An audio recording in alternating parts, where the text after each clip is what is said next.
por isso, doutor.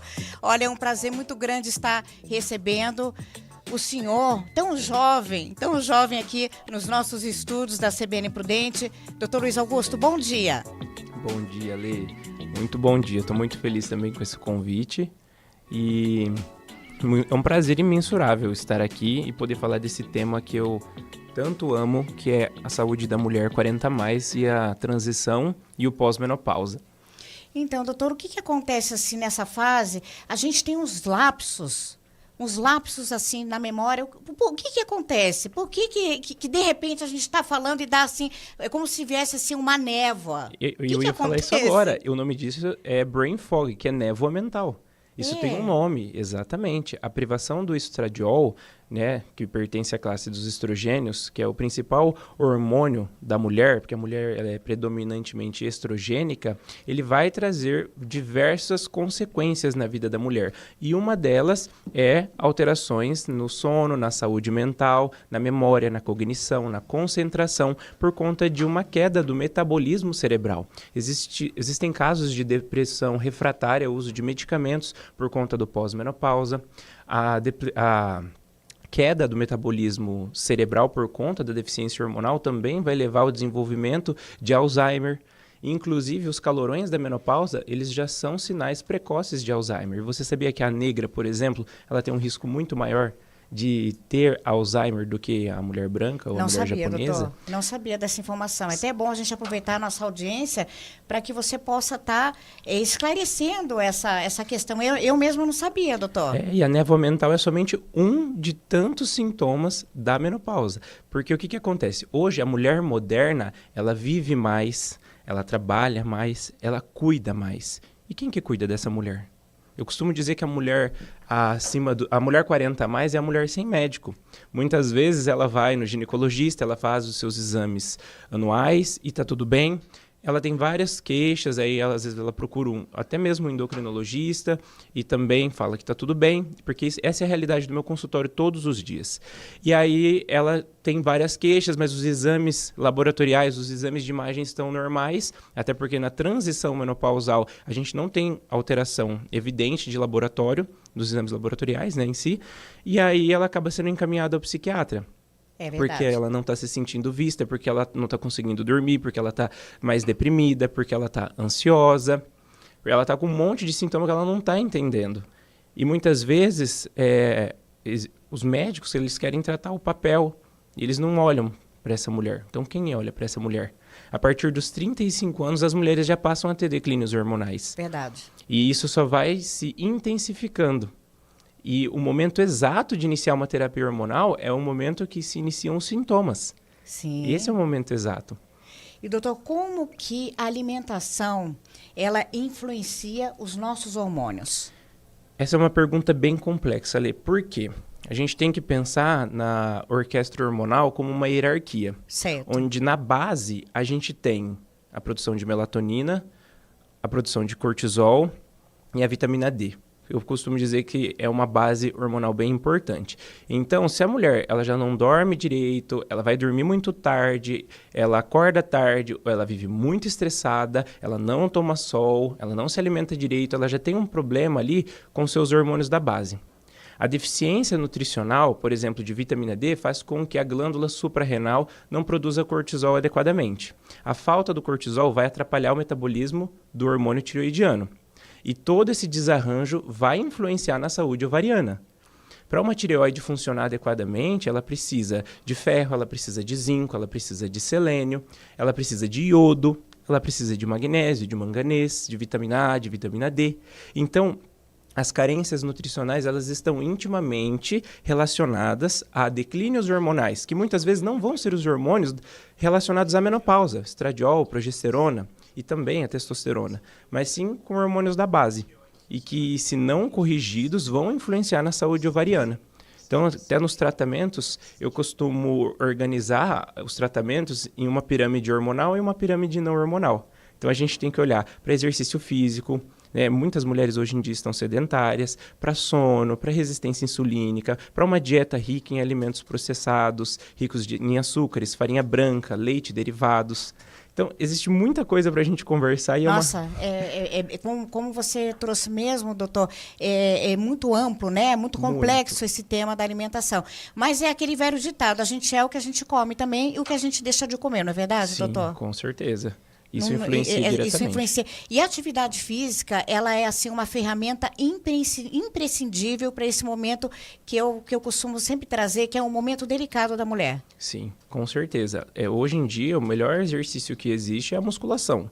E muitas pacientes falam, mas eu não gosto de musculação. Mas a gente tem que se preocupar com a sua reserva muscular para o futuro, porque osso acompanha músculo. E uma mulher que não faz reposição hormonal, ela tem risco elevadíssimo do desenvolvimento de doença cardiovascular, doença cerebral e doença óssea.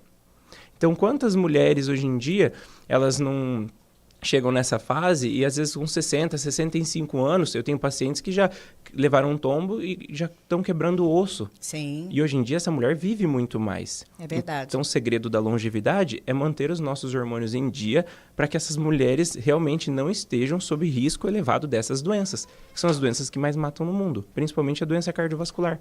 E na menopausa, essa doença cardiovascular, ela fica mais latente, não é verdade? Exatamente. Antes da menopausa, a gente tem o risco de infarto é de uma mulher para cada aproximadamente 20 homens. Depois da menopausa, esse risco é equivalente a uma mulher para um homem, porque a mulher perde o hormônio cardioprotetor, que é o estradiol.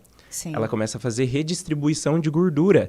Então, era uma mulher que antes ela acumulava gordura no quadril, nos braços, e agora ela passa a acumular na barriga. Isso. Quantas mulheres, depois que têm seus filhos, chegam no meu consultório e já falam, doutor, estou perdendo a minha abdominoplastia.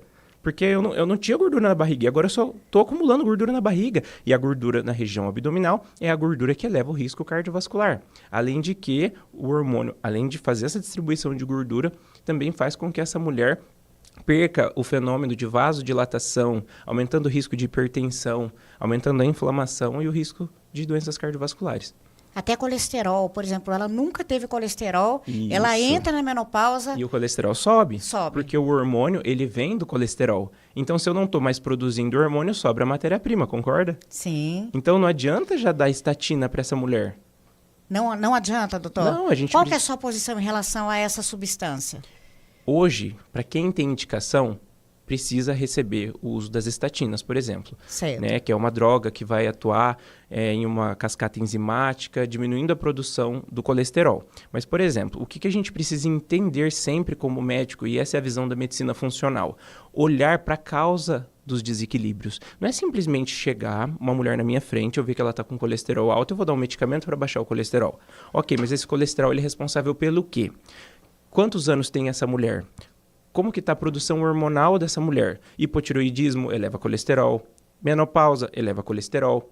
Excesso de gordura saturada, que são as gorduras trans, as gorduras que vêm de origem animal, elas elevam colesterol. Então, primeiro eu preciso intervir no estilo de vida e no que está causando elevação do colesterol. Aí sim, depois eu vou olhar para um medicamento, depois eu vou olhar para um risco familiar, para poder pensar em uma abordagem medicamentosa, porque não é simplesmente dar um medicamento. Tudo tem efeito colateral. É verdade. Agora, se já é uma paciente idosa, com risco cardiovascular aumentado, que tem uma placa que tem chance de instabilizar, com certeza essa mulher vai precisar receber uma medicação. Então, entende como as abordagens precisam ser diferentes, individualizadas? Cada mulher é um universo diferente, né, doutor? Exatamente. Nenhuma é igual a nenhuma, então tem que ser feita aquela anamnese individual, né? Ver todo o histórico de vida dessa paciente, porque, como a gente está comentando, cada uma é cada uma, mas qual que é a queixa mais frequente? Porque eu estava lendo, né, sobre o seu trabalho, são mais de 500 mulheres que já foram, que o seu trabalho, você ajudou, mulheres menopausadas, né? Exatamente. Qual é a queixa mais frequente, doutor Luiz Augusto? O que acontece? Isso depende muito da fase que essa mulher está passando. Então, a partir dos 35 anos, ela já começa a ter oscilações de humor, ela já começa a ter insônia, e geralmente no começo é uma insônia inicial. Ela fica mais agitada, ela não consegue pegar no sono, ela se sente mais cansada, a libido dela já fica mais baixa. E aí, com o passar do tempo, ela já vai percebendo alterações no cabelo, que fica mais seco, mais fino, as unhas ficam mais fracas, quebradiças. A pele do corpo não adianta passar creme, que a pele está sempre seca. Tem uma paciente minha que já chegou a falar, eu posso dormir no óleo, que eu vou acordar seca, igual um maracujá. Aí, o que acontece? A gente já pode intervir na saúde dessa mulher nesse momento, com certeza, inclusive com uma abordagem hormonal. Mas a chave da transição menopausal é você saber a hora de iniciar a terapia estrogênica, que é a prescrição do estradiol, entende? Todas podem, doutor? Desde que não tenha contraindicação absoluta, a terapia hormonal deve ser sempre a primeira escolha no tratamento da menopausa, porque é isso que vai fazer com que essa mulher viva mais e tenha prevenção do desenvolvimento do risco de doença cardiovascular, óssea e cerebral, principalmente, além de N transtornos mentais.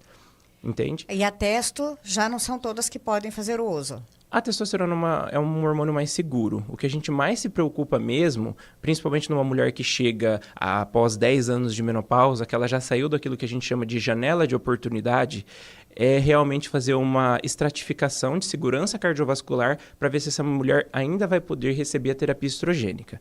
Agora, os outros hormônios já são mais seguros em relação a isso. Aí depois, até você estava falando dos sintomas, né? Sim.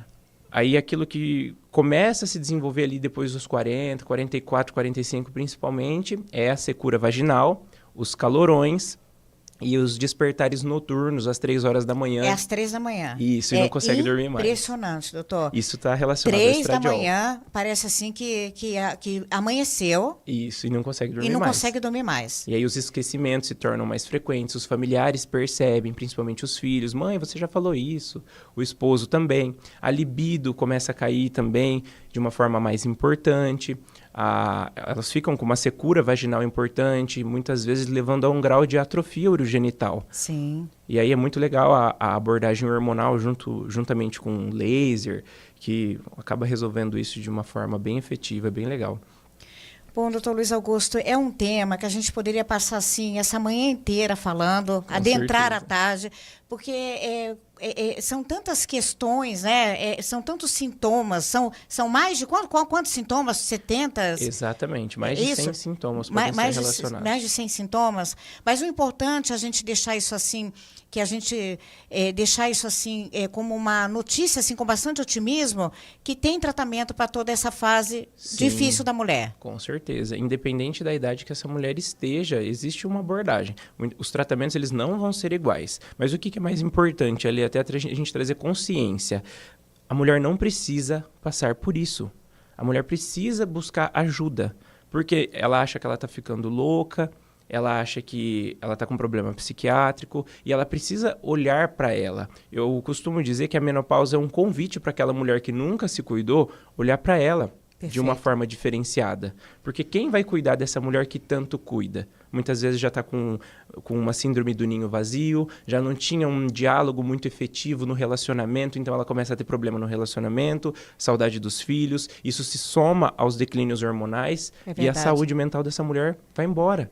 E hoje essa mulher está no mercado de trabalho, ela é arrimo de família, ela participa da construção do PIB do país. No Brasil são mais de 30 milhões de mulheres na menopausa. No mundo, mais de 1 bilhão de mulheres na menopausa. E essa mulher ela vai passar cerca de 2/3 da vida dela na menopausa. Exatamente. E a gente não está preparada para viver isso. Exatamente. Então, a gente precisa entender que através da terapia hormonal a gente vai prolongar a vida útil dessa mulher. Porque uma coisa é a gente chegar aos 80 anos. Outra coisa é você chegar aos 80 anos com qualidade de vida, sem estar com polifarmácia, que é o uso de diversos medicamentos, conseguindo fazer as suas atividades, ter performance física, mental e sexual, que é o que toda mulher e todo homem busca. Com então, e a gente merece, né? Com certeza. Passar, né, essa fase com todo esse respaldo, sabendo que através do seu trabalho a gente vai conseguir ter uma vida equilibrada, com essa felicidade, né? Como você trouxe aqui, cada uma é cada uma, mas a gente entende que é de suma importância um acompanhamento médico como o seu, por exemplo, doutor. Que bom, fico muito feliz de trazer essa consciência hoje aqui para essas mulheres e que realmente elas não precisam passar por isso e através dos tratamentos elas vão melhorar os seus sintomas e além disso, que é muito mais importante, prevenir essa série de doenças que a gente comentou aqui hoje. Doutor Luiz Augusto, infelizmente, a gente já está chegando já no finalzinho aqui da sua participação. Eu queria que você, por favor, deixasse o seu contato nas redes sociais, para as nossas mulheres poderem acessá-lo e marcar consulta. Com certeza. No meu Instagram, ele está como @doutor.luiz com Z Augusto Júnior. Tudo direto. @doutor.luiz Augusto Júnior. Eu vou estar com uma foto com um blazer vermelho queimado, que já remete à menstruação. Olha que bacana. Exatamente. Até a minha logo ela é trabalhada nisso, no ouro velho e no vermelho queimado, que já é para remeter às mulheres mais velhas no período pós-menopausa. Doutor Luiz, olha, mais uma vez eu queria agradecer pelo seu tempo. Com certeza estarei indo lá pessoalmente, passar por uma consulta. E muito obrigado aqui pelos seus esclarecimentos. Deixa uma mensagem final para a gente, nesse finalzinho. A mensagem final é: mulher, você não precisa passar por isso. Escolha olhar para você mesma, porque a partir do momento que você olha para você, que você eleva o nível de ser, você transforma a sua vida. Essa é a mensagem final. Muito obrigada, viu, meu querido? Daqui a pouquinho a gente volta. Agora você vai acompanhar o CBN Repórter.